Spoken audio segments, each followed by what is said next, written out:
EVS environmental studies का हम mock 9 start करेंगे। फर्स्ट क्वेश्चन है,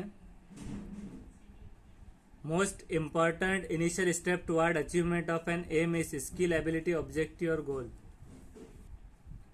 इसे फिलहाल अभी ऑब्जेक्टिव करेंगे। नेक्स्ट है, green laws refer to conservation, invention, transport, habitats.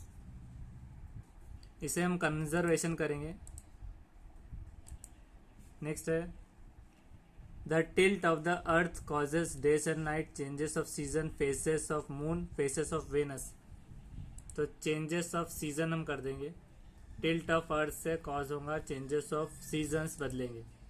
Next है, while teaching the topic friction to class 5th student, a teacher gave a number of examples to explain that friction is also useful to us in many ways. Which of the following examples was quoted by her incorrectly? An object thrown vertically upward always comes back to us due to friction. A vehicle stops on applications of brakes. We are able to write due to friction between the tip of pen and paper. We are able to walk because of friction between our shoes and ground. तो इसमें से क्या incorrect है ये बता रहा है। तो गलत ये कि ऑब्जेक्ट एक थ्रो किया गया अपवर्ड डायरेक्शन में एयर में। तो इसमें फ्रिक्शन यानी कि जो रगड़ है उर्दू में, तो इसमें यह रहेगा कि इसमें कोई रगड़ का वो नहीं हुआ। व्हीकल का स्टॉप जब होंगी ब्रेक लगाने पर, तो वो ज़मीन से रगड़ की वजह से, और हम जब चलते हैं फ्रिक्शन से, तो इसमें रगड़ का चलना नहीं, लेकिन ये कहीं ना कहीं एक रगड़ का वे है, क्योंकि वो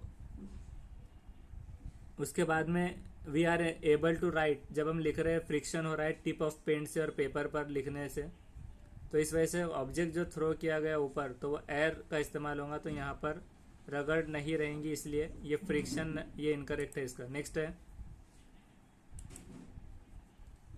select the correct statement about an elephant herd. An elephant herd has many females, babies, elephants up to 14 to 15 years old. An elephant herd comprises member of particular family. The oldest female is the leader of the herd. An elephant herd may accommodate any number of female elephants and the young ones. A and B, A, C, B, D, C, D. ये question आया था CTET जुलाई 2013 में, जिसमें A and सी है, जिसके मुताबिक ए उसमें यह था कि an elephant heard has mainly female and babies. Female baby elephants होते हैं 14 to 15 ईयर्स के, तो ए। और सी जिसमें था कि द ओल्डेस्ट फीमेल लीडर होती है हर्ड की, तो ओल्डेस्ट फीमेल यहाँ पर ए एंड सी, ये तरतीब के हिसाब से ए एंड सी करना है। नेक्स्ट क्वेश्चन है, which part of radish do we eat? Root, fruit, stem, seed. Radish का, तो इसमें रेडिश हो गया कैरोट, गाजर, मूली, और beetroot, sweet potato, turnip, ये जो सब है, तो ये रूट के हिसाब से प्लांट्स, यानी कि कल को अगर इसके जगह पे आता है कि beetroot, which part of beetroot we eat, which part of sweet we eat, sweet potato, turnip, ये वाले, तो ये सारे जो है तो रूट में आएंगे। और स्टेम में जो है तो शुगर केन आएगा, गन्ना, और उसी तरह से अगर गार्लिक आता है तो गार्लिक भी स्टेम में आएगा। तो इस तरह से, और बाकी आपको स्टडी के हिसाब से भी फ्रूट्स और सीड की स्टडी कर लेना है कि विच पार्ट ऑफ इसमें से कौन सा रहेगा, तो सीड के हिसाब से भी, तो ये आपको स्टडी के लिए देखना है। अभी से हम रूट करेंगे। नेक्स्ट करेंगे, how similar are the offspring to their parents genetically? कितने सिमिलर होते हैं ऑफस्प्रिंग्स? तो हाफ ऑफ होते हैं उनके पेरेंट्स के जेनेटिकली, 0.5 यानी हाफ। 1/2 भी आ सकता है एग्जाम में। तो शेयर होता है half of our DNA on average with our brother और सिस्टर से। तो आइडेंटिकल ट्विंस में एक्सेप्शन टू दिस रूल होते हैं, they share all of their DNA। कभी कभार ऐसा भी आ सकता है कि अगर कोई ट्विन है, आइडेंटिकल ट्विन, तो आइडेंटिकल ट्विंस में ऑफस्प्रिंग पेरेंट्स से जो जेनेटिकली जनरेट होंगे तो वो पूरे रहेंगे, they share all of their DNA। तो और इसमें हाफ रहेगा, तो 0.5 से करके नेक्स्ट करेंगे। Water gets polluted due to cyclones, tsunami, floods, all of these. Polluted किससे होता है? वाटर। तो इसे ऑल ऑफ दीज कर देंगे अभी। नेक्स्ट क्वेश्चन करेंगे, study of interrelationship of living organisms and their environment, biotic, abiotic, ecology, habitat. Interrelationship living organism की क्या होती है? इनमें से बायोटिक होती है या अबायोटिक, इकोलॉजी या हैबिटेट? इसका आंसर है इकोलॉजी। इकोलॉजी एक ब्रांच है बायोलॉजी की जो डील करती है इंटर रिलेशनशिप अमंग ऑर्गेनिज्म से और इंटरेक्शन बिटवीन ऑर्गेनिज्म और उनके एनवायरनमेंट से, तो इसे इकोलॉजी करेंगे। नेक्स्ट है dyslexia is associated mainly with difficulties in. तो डिफिकल्टीज में क्या होती है? तो पढ़ने में होती है, रीडिंग, उल्टे अल्फाज दिखते इधर उधर, तो डिसलेक्सिया में रीडिंग करेंगे। नेक्स्ट करेंगे, this plant has leaves which are used as vegetable, its seeds are used to produce oil, the plant is coconut, cabbage, mustard, spinach. Mustard एक प्लांट है जिसके लीव्स यूज होते हैं तरकारी की तरह वेजिटेबल्स में, और उसके सीड्स, उसके बीज यूज होते हैं ऑयल्स के लिए प्रोड्यूस करने। तो इसमें मस्टर्ड करेंगे। ये सीटेड फरवरी 2015 में ये क्वेश्चन आया था। नेक्स्ट क्वेश्चन है, the root of the plants can be found in top soil, subsoil, bedrock, gravel. जड़ें जो होती है प्लांट्स की, तो वो कहाँ पे पाई जाती है? तो plants and sends their roots into both of the layers find water stored in the oil. तो इसके बारे में पूरी स्टडी करने के बाद इसकी एक्सप्लेनेशन के लिए हम एक इमेज लेंगे। तो ये इमेज इस तरह से है, ये थंडरबोल्ट किट का सॉइल लेयर्स है, सॉइल लेयर्स की स्टडी, जिसमें ह्यूमस जो है, ह्यूमस सबसे ऊपर पाया जा रहा है, टॉप सॉइल है, उसके बाद ह्यूमस एंड टॉप सॉइल, जो फर्स्ट लेयर है टॉप सॉइल के अंदर, उसके बाद है सब सॉइल। तो रूट्स यहाँ पे हमें सब सॉइल तक दिखाई दे रही है, सब सॉइल तक, तो सब सॉइल इसे करेंगे और रूट के हिसाब से। बाकी स्टडी के लिए आप ही देख सकते हैं कि वेदर्ड रॉक फ्रेगमेंट है उसके नीचे और बेड रॉक सबसे नीचे है। तो बेड रॉक वो रॉकी यानी पहाड़ी जो पथरीला हिस्सा होगा सख्त, वो बेड रॉक रहेगा। तो इसे नेक्स्ट करेंगे सब सॉइल करके। Which of the following is used by our muscles to grow stronger.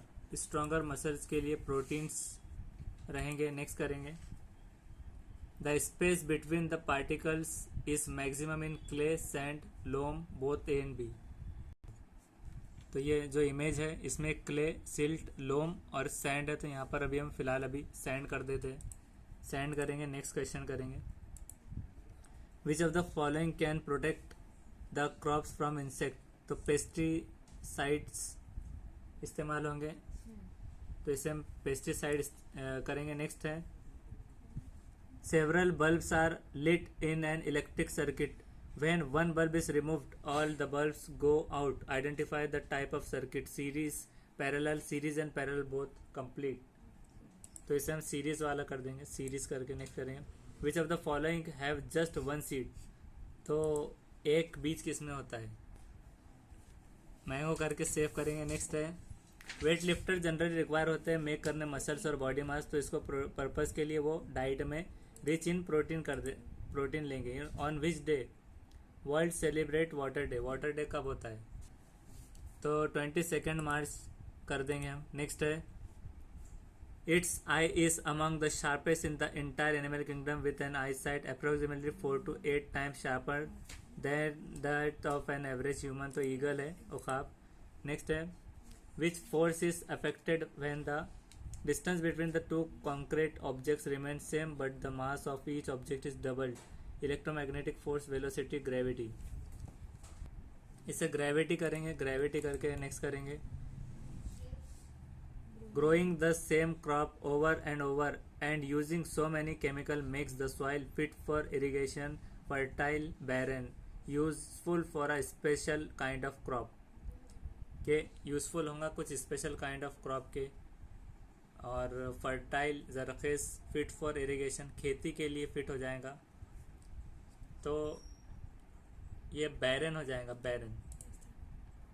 तो ये बंजर इसका मतलब रहेगा। ये सीटेट नवंबर 2012 में ये क्वेश्चन आया था। नेक्स्ट क्वेश्चन है, select the true statement from the following. Elephants love to play with muddy water as it keeps their skin cool. Most elephants like to take rest and sleep nearly 10 hours a day. A 3-month-old elephant weighs about 200 kg. Most adult elephants eat about 100 kg of leaves, twigs in one day. तो इसमें से कौन से statement true है? तो यहाँ पर 3, 2 और 3 या फिर 2, इसमें से कोई बताना है।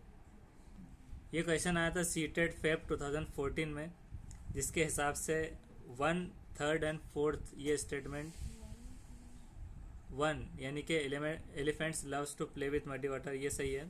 और 3rd 3 मंथ ओल्ड जो एलिफेंट है वो 200 किलोग्राम का होगा। और 4th most adult elephants eat about 100 kg of leaves और ट्विग्स वन डे। और इसमें से फिर कौन सा छूट रहा है? सेकंड मोस्ट एलिफेंट टू, मतलब वो 10 घंटे नहीं सोते। शेर जो है तो ज़्यादातर, मतलब बबर, वो ज़्यादा सोने में वो रहता है। तो क्योंकि एलिफेंट्स हाथी के जैसा मतलब खाते हैं, उनका वेट भी होता है, तो बहुत सारे मॉडल वो हाथी के हिसाब से बोलते हैं लोग, तो इसलिए ये इसके हिसाब से स्टेटमेंट सही है। इसके एक्सप्लेनेशन इस तरह से है कि एलिफेंट जो है तो लार्जेस्ट एग्जिस्टिंग ममाल है अर्थ पर। लाइफ स्पैन उनकी होती है 50 to 70 ईयर। और adult elephant more than 100 kilogram होता है, खाता है लीव्स और ट्विग्स एक दिन में। एक 3 मंथ का ओल्ड एलिफेंट वे होता है 200 के हिसाब से, उसके around. Elephant do not rest much, sleep करते हैं सिर्फ 2 से 3 घंटे per day. Elephant usually found होते हैं ट्रॉपिकल हैबिटेट में। तो ये कुछ सीरीज भी आ सकती है आपको बदल कर। These reasons have not and humid temperature में नहीं होता ये। एलिफेंट को लव होता है प्ले करना, कीचड़ में खेलना, वाटर में। मड स्कीप होते हैं, उनके स्किन को कूल रखते हो। और their big ears also work like fan, हवा फैन की तरह काम करते हैं। तो elephants flap these to keep themselves cool. तो इसे हम सेव करके आगे बढ़ेंगे। नेक्स्ट है, Kamiya is a child with special needs. हर mother wants to send her to school to learn through EVS method along with other normal children. One of the public schools admits Kamya. This school is promoting free education, compulsory education for all groups of children, inclusive education, comprehensive curriculum, evaluation pattern. तो काम्या एक बच्ची है special needs के हिसाब से, उसकी माँ उसे भेजती है स्कूल को EVS पढ़ने के लिए और उसके नॉर्मल चिल्ड्रन के साथ। तो इसका पब्लिक स्कूल जो एडमिट करता है काम्या को, तो क्या प्रमोट कर रहा है? फ्री एजुकेशन या कंपलसरी एजुकेशन सारे ग्रुप के चिल्ड्रन को, या इंक्लूसिव एजुकेशन, ये कॉम्प्रहेंसिव करिकुलम एवोल्यूशन का पैटर्न। थर्ड, तो इसका टाइम अप हो गया यहाँ पर। अभी हम इसका आंसर देखेंगे। तो ये हमारे पास 21 करेक्ट है और 2 इनकरेक्ट है। जो 2 इनकरेक्ट है हम उसे देख लेंगे। तो 2 जो इनकरेक्ट है 7th एंड 12th। तो इसे 7th में हमने किया था हाफ सिमिलर, तो यहाँ पर 1 बता रहा है ऑफस्प्रिंग फ्रॉम जेनेटिकली। और उसके बाद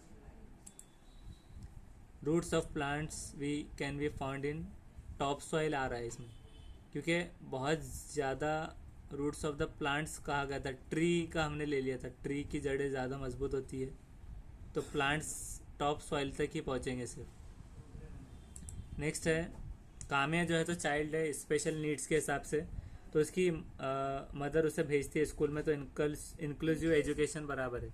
तो क्योंकि यहाँ पर सवाल में बताया गया है कि स्पेशल नीड्स की ज़रूरत है उसको, चाइल्ड को, तो ये मतलब नॉर्मल नहीं है, लेकिन नॉर्मल के साथ में उसे भेजा गया है। तो इसमें फ्री एजुकेशन है इसलिए नहीं, कंपलसरी होने के लिए नहीं।